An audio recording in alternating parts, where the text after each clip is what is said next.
carried all that on and goes, listen to this and walk away. And then they called back and apologized and it wouldn't happen again. So now, there have been a couple of things like that happening.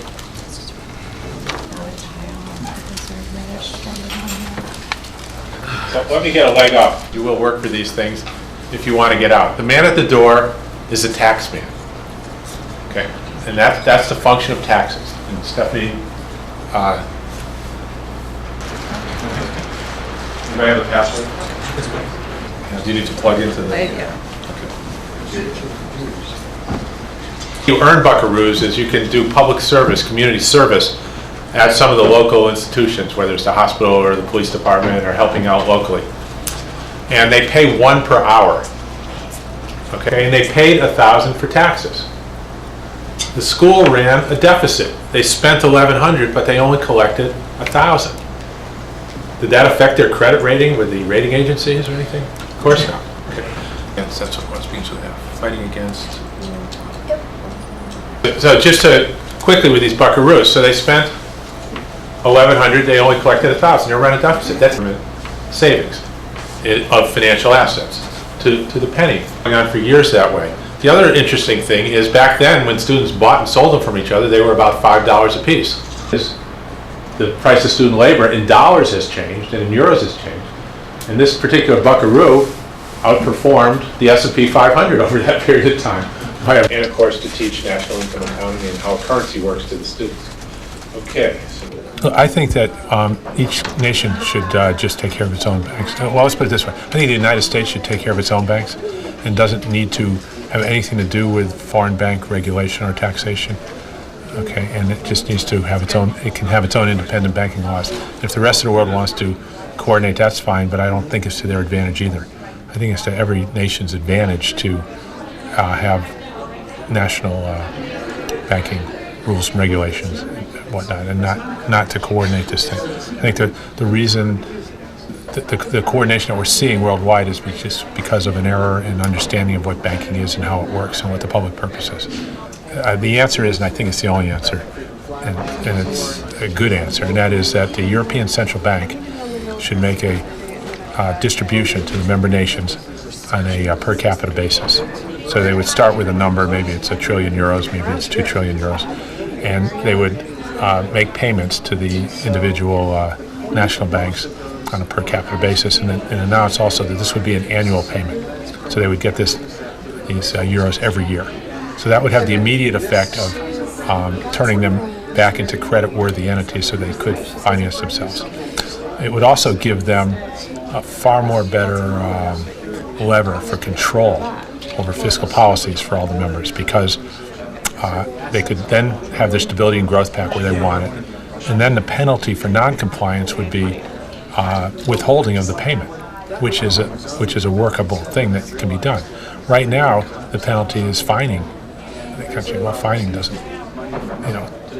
not workable. For one thing, right now they'd all have to be fining everybody. So who gets the money, right? And then even if it's just one country going bad, if you're guaranteeing their debt but fining them if they're bad, then they just go into more debt to pay the fine. Okay. But once you start making a distribution, in which case all the member nations become dependent on this distribution to remain creditworthy, then the penalty of holding back on the distribution becomes very punitive. That nation could then default, could then collapse, where the others wouldn't, because they would continue to get their payment. Okay, and so all of a sudden you have a credible way to manage the growth and stability pact. And so they've been doing it from the wrong side of the coin. They've been doing it from the side of fining people for member nations for misbehaving, rather than having them dependent on the annual payment that they could then withhold for non-compliance. Okay, well, I think that the cause of the crisis was not the financial sector problem. The problem was a political response to it. The Federal Reserve should have been all along, but certainly after August 2008, been loaning in the Fed funds market directly, so there wouldn't have been any bank liquidity crisis. There wouldn't have been a bank intermarket crisis. The Treasury should have had a major tax cut, or I'd say tax cut. Spending increase would have been too slow. Immediately, as soon as aggregate demand started falling off back in August of 2008, certainly by September, so that the real economy would not have collapsed. So people would have had enough income to be able to buy their output that they're capable of producing. We've been relying on both our income plus our ability to go into debt.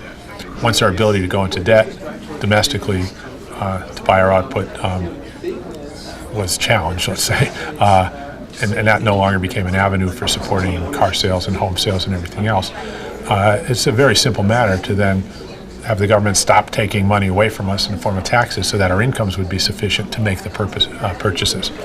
So whether the output of the U.S., the domestic output gets purchased by income or through debt, it doesn't make a whole lot of difference. We were on a debt-based consumption structure, which wouldn't have been my first choice, but it was functioning reasonably well, or to some extent, it was functioning. As soon as that collapsed, then it was be a very simple matter to go to an income-based program where you just stop taxing so much to sustain private sector output. So car sales wouldn't have dropped from 17 million to 9 million. They might have gone to 15 million or something like that, something reasonable. Then there wouldn't have been an international crisis. There wouldn't have been a spillover to the real economy.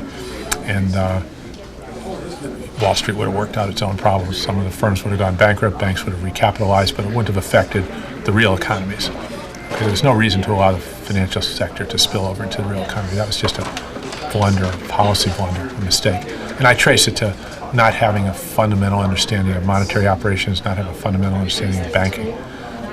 Well, at the moment, we're vulnerable because we don't understand our monetary system. If we understood our monetary system, we'd understand how to sustain demand, how to sustain our own output, regardless of what the foreign sector's doing, and we'd act accordingly. So right now, we are vulnerable, but only out of ignorance, not out of any power that anybody else actually has. It's not that someone else has power over our economy, it's that we don't understand how to manage it, how to respond to changes in a way that keeps us at full employment all the time. Okay, so right now we're vulnerable to Europe. If the Europe economy slows further, maybe 30%, I might be wrong, of the earnings of the S&P 500 came from Europe and translations of European earnings. So if they lose those, it'll cause our stock market to go down. And if we don't understand the correct policy response on the tax side, it can cause us to go back into recession. China's economy, we don't have enough information to know, but they might have a real estate issue that they don't respond to properly and allow their economy to collapse, in which case we'd get hurt if we don't know how to respond properly. It all comes down to policy response. The problems that are more than policy response are things like if you have an earthquake and you have a city destroyed, or if you have a crop failure and there's not enough food, then the policy response has to be we have to go out and plant food, we have to get bulldozers, a very different thing.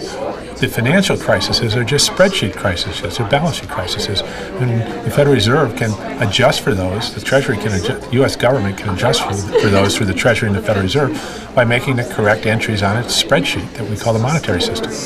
So it depends on which kind of problem you have. The kind we've been facing in the last couple of years have been financial issues. That's just data. That's data entry. Those are computer spreadsheets. Those are easily addressed. Those are not real problems, which would be, the housing market was destroyed, but not the houses. The houses are still there.